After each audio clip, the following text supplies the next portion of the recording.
For ballers, welcome back to the show. Hope you all had a good holiday weekend. I am recording this right now on a Monday afternoon. I believe Dan is probably in the air right now on his way home from visiting his family out in California, which means that today is one of those self-indulgent tie episodes where we get to talk about whatever I want. I will talk about that and my esteemed guest momentarily. A little bit of a tease before I go any further, though. We've got an episode coming up next week that I have had in the works. I'm not kidding, since October the 17th of last year. I've wanted to do this for at least 4 months now, and it looks like we're finally going to have a chance to publish it next week. So if you're new here, even if you're not, hit follow, hit subscribe so that you don't miss any of our episodes. You won't miss that episode. You won't miss any of what we're doing here twice a week until further notice. But without further ado, when the cat's away, yes, the mice will play. Let's talk some Notre Dame football with longtime friend of the podcast, from The Athletic, from the independent podcast, Mr. Pete Sampson. Welcome back, sir. How are you? I'm great. I guess this was the winner of the Orange Bowl got to come on and do the Ty self-indulgent show. So it was Notre Dame over Penn State. It was Notre Dame over Penn State, to say the least. How are you, man?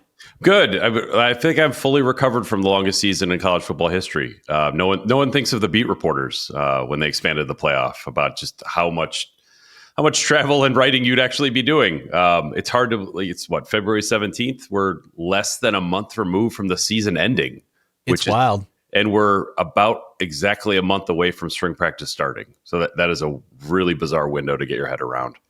College football has definitely gone the way of the NFL very slowly in terms of the news cycle, if nothing more, right? It has been creeping to the point where we have very few, if any, months off at this point. Right now, we're talking about personnel changes and assistant coaches and things of that nature. And as you said, yeah, a month from now, we're going to have spring practice and things of that nature to talk about. So let me start here, Pete. And I want you to be honest with me. Week 2, Notre Dame loses to Northern Illinois. Are you thinking in your mind that the season's over? This is going to be a lost cause? Take me through that thought process for you as the most prominent Notre Dame beat writer. I wouldn't go lost cause or the season is over, but I think I looked at more from the Marcus Freeman point of view, where you're like, ooh, is this the right guy? Because they had put a lot of money into him. The coordinator hires, bringing Mike Denbrock back. They're pretty well funded in NIL. So I was just like, man, do they hitch their wagon to the wrong horse? And it took a while to sort of come back around on that. And sort of by the end of the season, you're like, oh, okay, this guy figured it out. And I always felt like year 3 for Marcus Freeman, there's all the year 3 Notre Dame stuff. And you know that about you either play for a national championship or win for a national championship, or you're out the door. Yeah. And to me, the thing for whether they made it as far as they did or not, we had to get to the point with Marcus Freeman where we stopped describing him as first-time head coach Marcus Freeman. And we completely got there by the Ohio State game, probably Penn State, maybe even Georgia. So, but, you're sitting there in the press box against Northern Illinois thinking man, you should be over this stuff. You shouldn't have Marshall in year 3. I think we all sort of forgave it in year 1. But, yeah, when you're watching that 60 plus yard field goal get blocked, you're thinking man, this just might not work. Yeah. Well, it did work. Thankfully, from the Notre Dame standpoint, it did. For me, I think the story of 2024, obviously getting to the title game is its own headline. But I think long before that, the story that continually came up this season was that of injuries, or dealing with injuries. And I jotted this down this morning, not with any pun in mind you, but I do think the health of a program is something you can measure by how it deals with injuries, both in terms of depth, in terms of the culture, not losing the locker room, coaching, things of that nature. And to your point, it does seem like Freeman figured it out. To what end was that a work in progress? To what end was there just sort of a plan that they were able to fall back on and feel confident in? Can you describe from your boots on the ground perspective, what that is like behind the scenes. I think they've done a very good job of managing the 85-man roster. Better than what Brian Kelly had done. And some of that is not just down to the differences between the head coaches. The sport has changed. Notre Dame is more liberal in the use of the transfer portal now than they were when Brian Kelly was here. It's like you wouldn't imagine Notre Dame playing for the national title without Riley Leonard, Bo Collins, Jordan Clark. I mean, RJ Oben made one significant play all year, but it's a big play. Man, damn if that didn't turn the Sugar Bowl around. So Mitch Jeter. So I think that Notre Dame being more aggressive in managing their roster showed itself as like sort of a counterbalance to all those injuries. And, they did a good job with scouting. I mean, Leonard Moore coming in for Benjamin Morrison, if you told me that in August, like, well, good season, I guess. You're not going to be able to stop anybody. And you think back to the Clemson game in 2018 in the CFP when Julian Love goes out for just a quarter, and the game and Notre Dame collapses under the weight of Trevor Lawrence, T. Higgins, and Justin Ross. Like Notre Dame handled its business just fine because they were so much deeper than they've been before. So I give Marcus Freeman a lot of credit about managing the roster. And then I think the last thing he figured out was sort of the game day operations, like their ability to win the middle eight. But I thought his plan for like an overall program really showed itself through those injuries because it didn't feel like they missed many beats when they were losing guys left and right. Is there another headline that you would choose as maybe the main thing, just again, from your perspective, the thing that underpinned the season, not the highest of highs or the lowest of lows, but something like dealing with injuries, some other program aspect that maybe didn't get the love you think it deserves? It's probably did get the love it deserved, but I just thought like the Marcus Freeman sort of growing into like, he's just head coach Marcus Freeman, not first year head coach Marcus Freeman now. Right. And I thought, the way he managed end of half situations, beginning of the third quarter situations, I think even just his messaging was really good.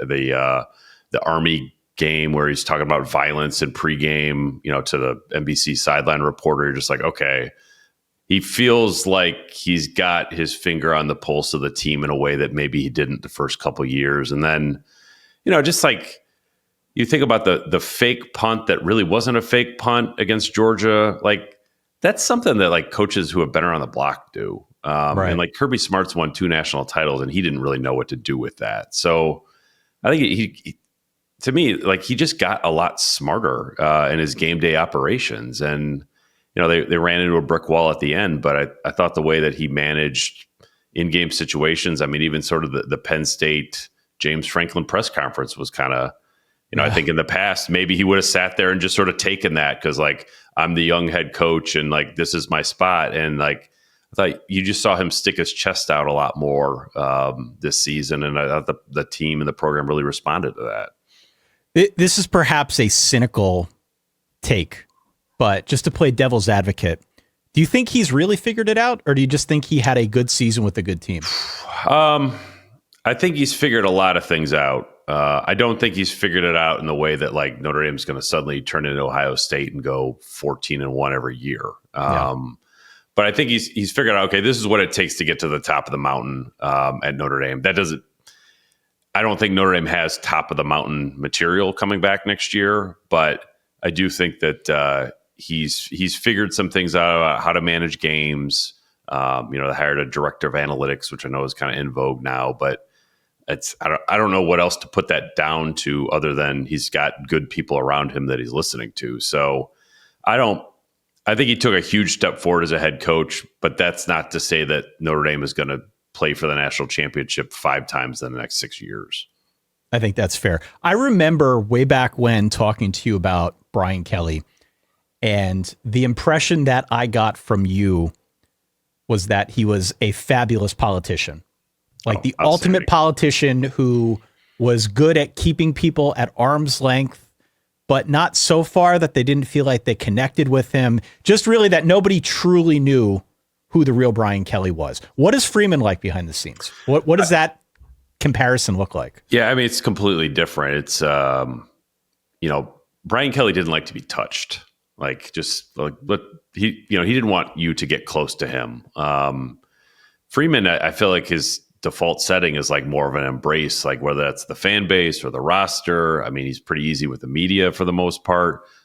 Is he have a harder edge behind the scenes? Absolutely. But in some ways, like, I don't know if being a good politician is when everyone knows you're a politician. Like, isn't being a good politician when nobody knows you're being a politician? And Right. like, maybe that's sort of where Marcus Freeman is, because certainly, like, he's got that hard edge behind the scenes, and like, he can get on players, and like, he occasionally would ticked off with some media stuff. It's real rare, but I feel like he's much more willing to sort of get to know you. Like, I think he knows, like, just from a media point of view, he knows much more about me than Brian Kelly ever did. Like, I covered Brian Kelly for 12 years. I don't think Brian Kelly can tell you one thing about me. And who really cares? I'm a beat reporter. But like, Marcus Freeman knows like the sports my kids play, and just like he can interact, he can find some personal ground, and you feel like he's actually having a conversation with you, opposed to just saying whatever he needs to say so he can move on to the next thing. You mentioned the hard edge a couple times. What does that look like? Yeah, I think that just like in the locker room, to get on players, like, he coaches them hard, and for the most part, I think players respond really well to it, because like, he's in the trenches with them. I mean, what's the saying is basically, people don't know what you care people don't care what you know unless they know that you care. Right. And I think that Marcus Freeman like really leans hard into that. Whereas he is going to make sure he has a relationship with these players, so then he can ride them hard when he needs to. It's like, I think that the Peacock documentary did an okay job showing that. They're not going to give you the real good stuff, because it's it's an infomercial for Notre Dame. Yeah, but I do think you got bits and pieces of that, of like what he's like in the locker room after Northern Illinois. What he's in the locker room, mid halftime of Penn State, when like things are kind of going against them a little bit. So he coaches. I think his edge is sort of like an old Midwest middle linebacker, which is what he is. Right? He's like, I think for how much people view him as like this modern head coach, because he's got the tailored suits and he looks good and all, like, he's got some good sound bites, and I mean, he's a Jim Tressel middle linebacker. And I think that like the old school Big Ten vibes in him are like, I'm gonna ride you hard, and you're going to play hard, and we're going to win a bunch of games together. And I think that the players respond to that. It's kind of like a no-nonsense approach. As you know, this is a national show with a big community, and I'd imagine there are a great number of our listeners who saw the title to this episode and took a hard pass. But for those that didn't, thank you for sticking around, whether you root for Notre Dame or not. I think you and I are used to more of an old school landscape among people, just the college football community at large, which is what I describe as a two-party system. You've got the people that love Notre Dame. You've got the people that hate Notre Dame. And what was truly confounding for me this season was the rise of almost a third party, which is agnostic, but still interested. Yeah, Notre Dame curious. Notre Dame curious, right? And I wonder if we attribute that vibe shift to Marcus Freeman, to a program maybe that's a little bit more media savvy, to just an interesting team. I think it's probably all of the above, but I've been trying to put my finger on it now for months on end. It was tangible. I do think there were an added number of folks that were just, as you said, Notre Dame curious. Do you have any theories as to why? I mean, when's the last time Notre Dame had a head coach that was like, had a positive public approval rating?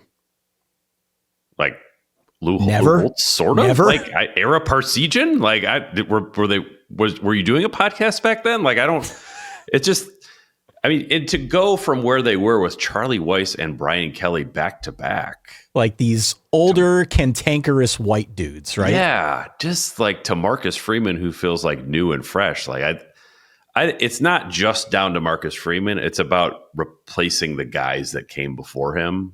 Like, I think whoever Notre Dame's next head coach is, if he looked and talked and dressed exactly like Marcus Freeman, I don't think you would see this huge bump that comes up. Like, no, I did. It's like for that initial debut in the locker room video that Notre Dame put out, I think was $1 million idea.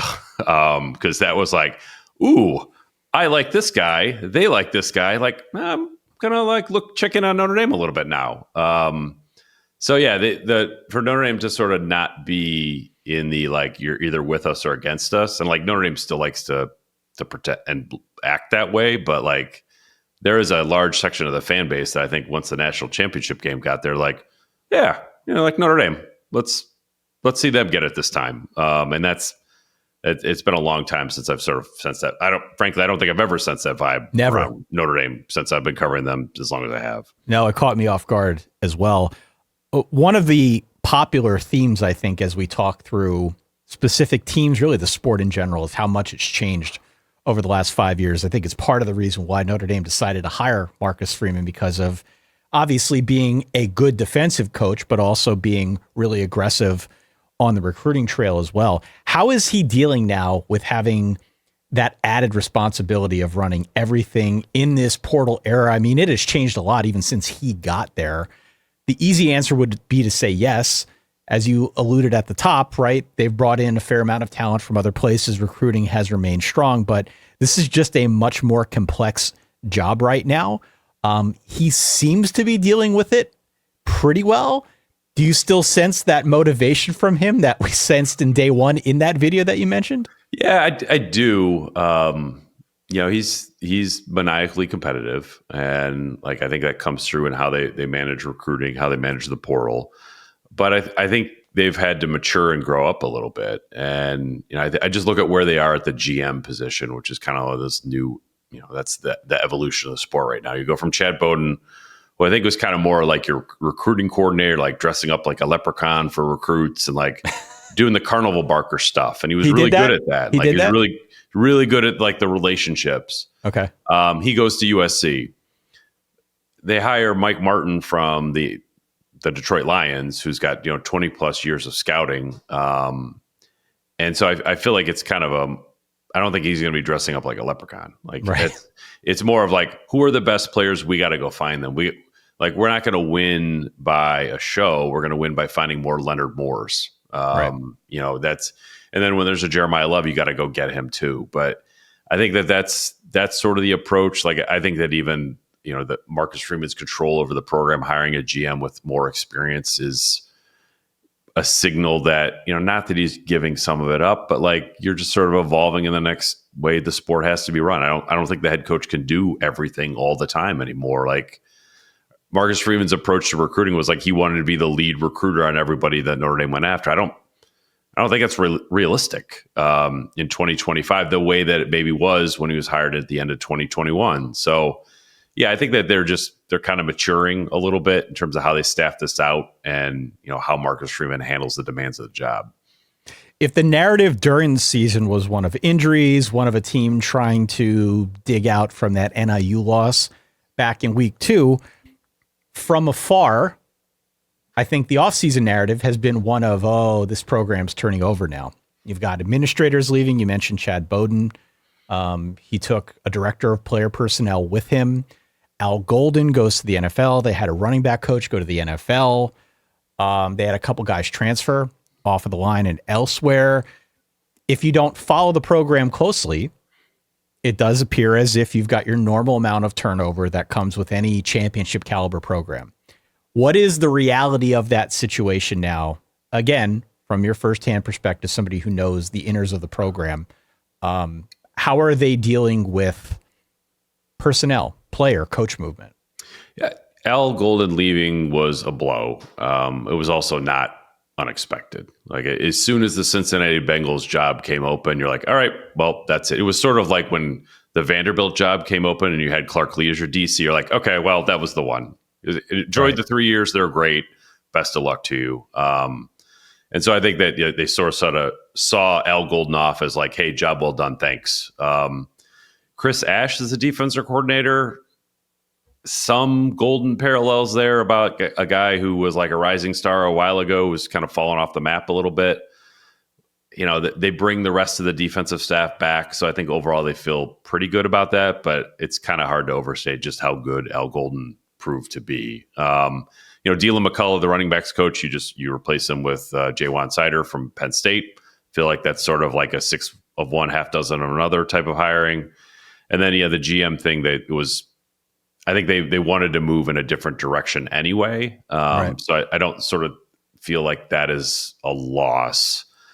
From the transfer point of view, it's like they lose 2 starters on the offensive line, but because of all the injuries they had, those guys probably weren't going to be starters next year with everything that came back. So I think they sort of saw the writing on the wall there. So overall, it's like, considering Notre Dame was basically a billboard in college football, and other programs are probably like, you know what, I'd like some of what Notre Dame's doing. I don't think they look at what they lost as anything more than just sort of business as usual. If like Ohio State had the same thing, you lose both coordinators. If you're at the top of the sport, your other teams are going to want a piece of your success. And I think Notre Dame's just sort of dealing with that. And none of it has been totally unexpected. But losing Al Golden, that's a big, big office to fill for Chris Ash.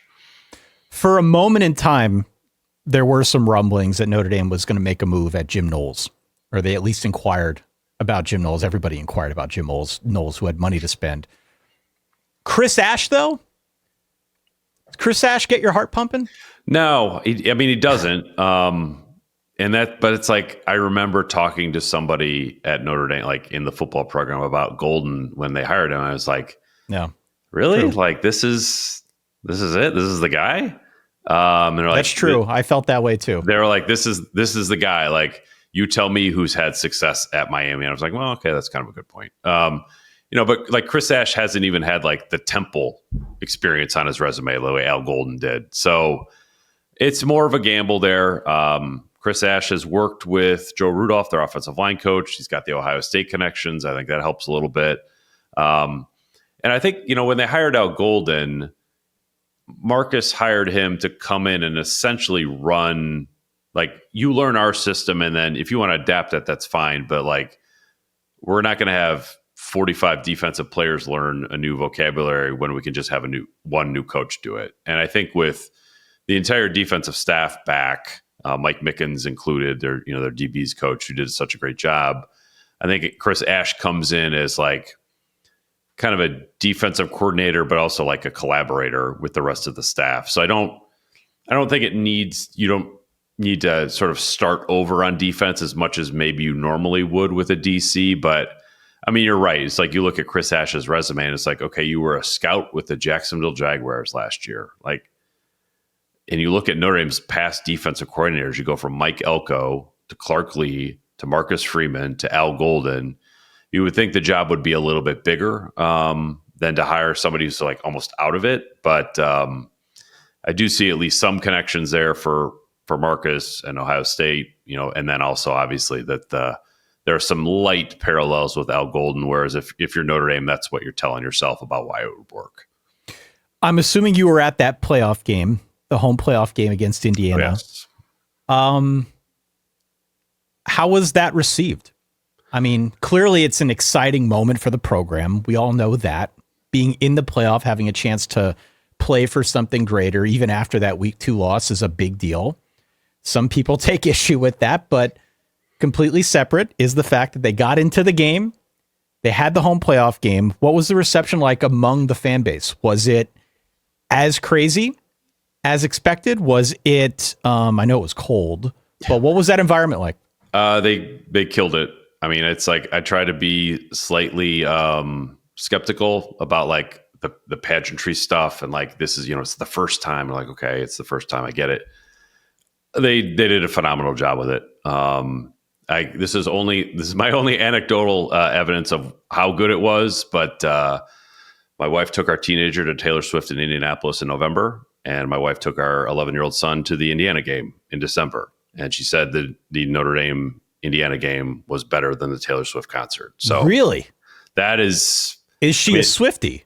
Not really, but okay. I wouldn't say she's like a big Notre Dame football fan either. So okay, I think she kind of came into it slightly agnostic about both and said the Swift show was amazing, but the Notre Dame football game went above and beyond. Wow. So when I heard that, I was like, all right, yeah, I think they they kind of knocked this one out of the park. It was cold. I mean, I felt for it. I knew you were there. We were watching. We did a stream during it. It was cold, but it did seem as if the environment was on point for that one. Yeah, they did a really nice job. I think just like it was the Friday night timing was a little bit. It took some getting used to. Of like, wait, they're doing college game day in the library lawn on a Friday night. I think in some ways Indiana helped the environment because it was a game that I think a lot of people locally wanted to see. In the state, in the region, where you don't have one fan base flying across the country on like 2.5 weeks notice. So I think that actually really helped the environment. But I just thought that like the entrance and the game day stuff, and I mean, even the game itself, I think if you're a Notre Dame fan, the Jeremiah Love 98-yard touchdown run you're probably going to remember that for a long, long time. So it was, I commend Notre Dame. I thought they did a really, really nice job with like the stage and the scene of the whole operation. What was it like as a writer, as a reporter, going to 4 rounds of playoff games? I mean, we joked before we hit record that it was the longest season ever. It felt like the longest season ever because literally it was the longest season ever. Notre Dame played 16 games. I did not know what day of the week it was from December 16th to January 22nd. I think it was very disorienting. The games were awesome. It was like there was, obviously we had the terrorist attack in New Orleans the day before the night before the scheduled kickoff time. So you had, that on top of it. It was just a lot. And it's like, as someone who's covered Notre Dame for 24 years, they haven't won a major bowl game since I've been on the beat. And then they won 2 in a week. So that was also kind of hard to process. Like the Penn State game really was one of the best games that I've covered in 24 years. The ebbs and flows of that one and, the stakes and all that. So it was thoroughly exhausting and exhilarating at the same time. It was just, there was still a lot to stay on top of. And it was, by the end, I felt like I had aged 4 or 5 years from December 20th to January 20th, but it was a very fun season to cover. What about that national championship game surprised you or didn't surprise you with respect to how Notre Dame matched up with Ohio State? If there was a surprise, I thought it was like Notre Dame's response in the second half. I didn't think they necessarily were going to have that in them after, Ohio State, I think it was 4 touchdown drives in a row. No. I thought the way Notre Dame came out was exactly how I expected them to come out. And then Ohio State came out exactly how I expected them to come out, and just stayed that way. And Notre Dame was struggling. So it's, I thought Notre Dame being able to find something in the pass game, which was surprising. And even though Riley Leonard is gone, what you saw from Jaden Greathouse, you're kind of like, okay, like Notre Dame's been looking for Jaden Greathouse for like 5 years. And to finally have a receiver, you're like, okay, if we throw the ball up, he can go get it. That's a huge luxury going into next season. So I think that, kind of the offensive rhythm that they finally got into when they were desperate was surprising to me because I wasn't sure that they had that in them. And I think there are bits and pieces of that if you're Mike Denbrock, their offensive coordinator, that you can sort of take into next year and feel like, okay, maybe there's a different direction we can take this offense with Riley Leonard, out of eligibility. It's a perfect setup for my next question because I was going to ask exactly about that. What was the deal with Riley? Like, he was obviously one of the top transfer quarterback targets. They landed him relatively early on after Mike Elko left Duke. Riley Leonard was in the portal, lickety-split. He was at Notre Dame. It was the worst kept secret that he was going there the second he threw his name in the hat. I don't feel like we got the full unfettered version of Riley Leonard that we had been promised when he signed on with Notre Dame. And it seems like the turning point in the season, from my perspective, was when Mike Denbrock realized exactly what Riley Leonard was and started leaning into his running ability, his improvisational ability, as opposed to trying to turn him into something else. Is that a fair assessment?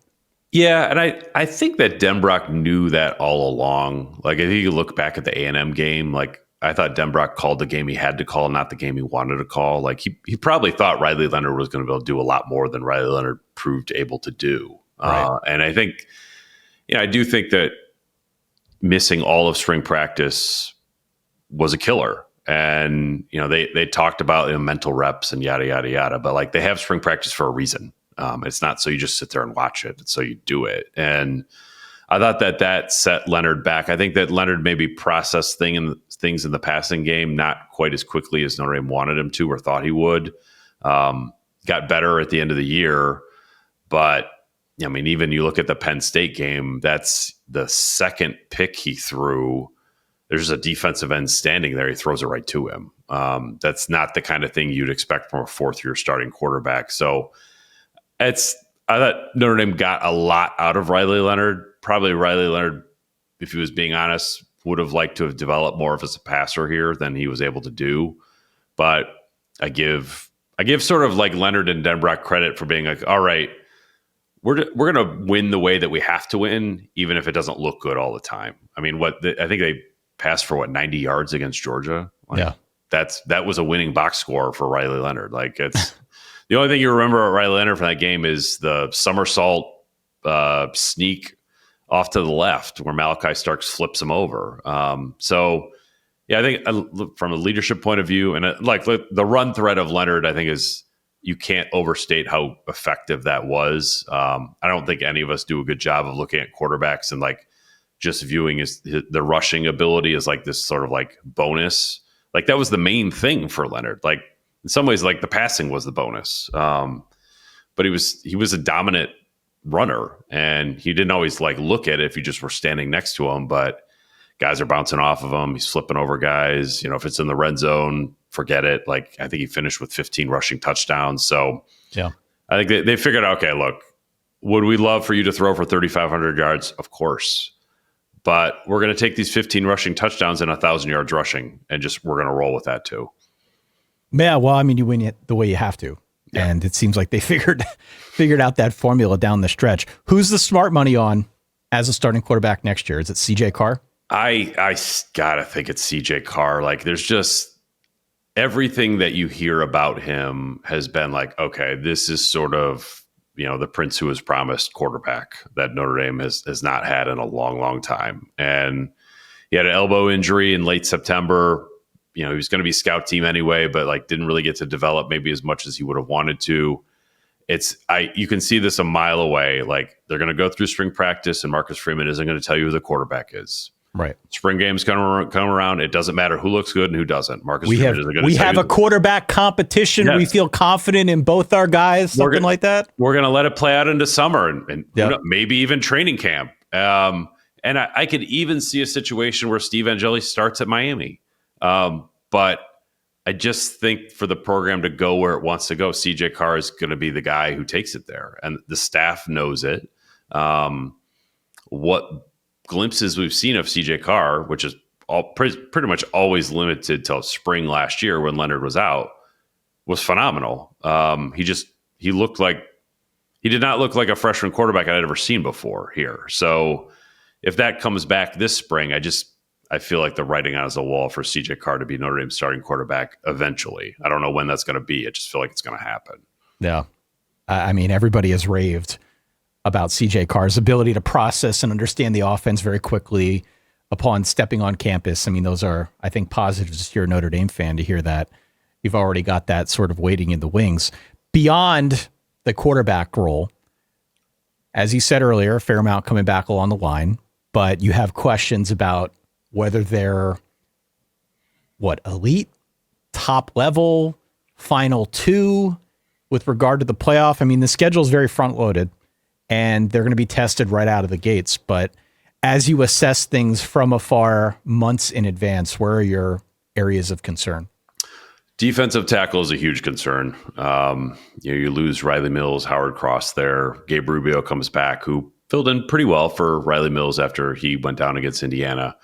But they don't have a lot of depth there. So that's a big concern for me. Xavier Watts was phenomenal, 2-time All-American at safety.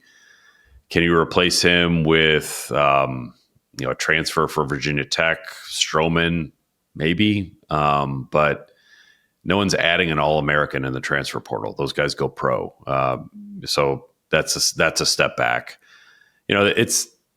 Next year, I feel like it's going to be a much more balanced team. Like they're going to have to win games on offense in a way that they just didn't last year because their defense was so good and their offense wasn't. But I think next year, with whether it's CJ Carr or Angeli, Jeremiah Love, Jadarian Price back, I think the offensive line will be a lot better than it was this year. They're going to have to outscore some people, and that's Notre Dame has not lived that way in quite a while offensively. So to me, it's like if you had to like put Notre Dame in a group of teams, they're a team that probably should make the playoff, but maybe is on the road in round one opposed to hosting. Whereas last year's team was, playoff hosting or bust. Like if they hadn't hosted a game, the season would have been a disappointment. Next year's team just feels like it's kind of one of those teams in the mix for an at-large bid. You are a prominent beat writer for a very prominent team. It was the longest season ever. We joked at the top that before you know it, it's going to be spring football.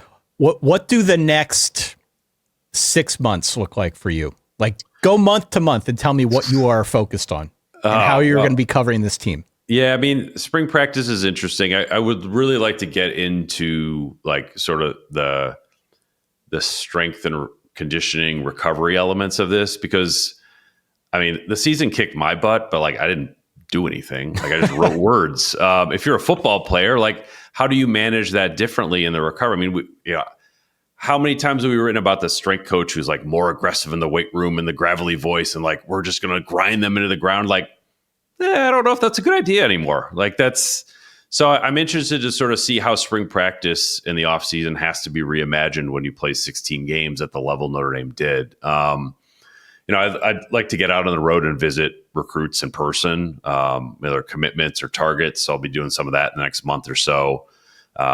So yeah, I mean, those are the big things. And then like, you're kind of planning out what the season is going to be. And now I have to start getting used to planning out for a season that will go to maybe mid to late January. If we're lucky. Yeah. If you're lucky as a fan and I'm there as a writer, that's sort of the main thing. And then, in some ways reintroducing myself to my own family because they did not see a whole lot of me, in December and mostly January too. His name is Pete Sampson. He is the first call out of the bullpen, whatever Dan is away from the microphone. Pete, thank you for being so funny. Pete was super flexible for people listening at home. My internet was out here. We had crazy high winds. So Pete was more than generous with his time. Originally, we were going to do this in the morning. Now we're doing it in the afternoon. So just know that I am forever grateful to have you here. I appreciate it so very much. Anytime. I consider myself a friend of the show. So you are. I got to send you some gear. Oh, I love it. After we hit stop, I'll send you some gear. Where can people find you? We can certainly find me at The Athletic. Everyone knows what that is by now. And you can also find me on Twitter/X at Pete Sampson _. And if you're really jonesing for more Notre Dame centric podcasts, and if you're still listening to the show, you probably are. I host one with my friend Matt Fortuna. It's called The Independent. So you can check us out all your favorite podcast spots. So that's The Independent Podcast with Matt Fortuna. Come check us out. Beautiful. Well, on that note of verballerhood, I will leave it here. Big thanks to our guest of honor, Pete Sampson from The Athletic, from The Independent Podcast. As Pete said, go and check that out. They do a fabulous job with the show, him and Matt. We will be back a little bit later on this week. Dan is, as I said, in the air, probably about to land at time of recording. We'll be back doing our normal thing here. Next episode drops publicly on Thursday. Of course, if you're a Patreon subscriber out of verballers.com, you get access to everything without the ads and a little bit early. In the interim, until we talk next time, for myself, Ty Hildenbrand, for our guest of honor, Pete Sampson, for Dan Rubenstein, not with us today. As always, stay solid.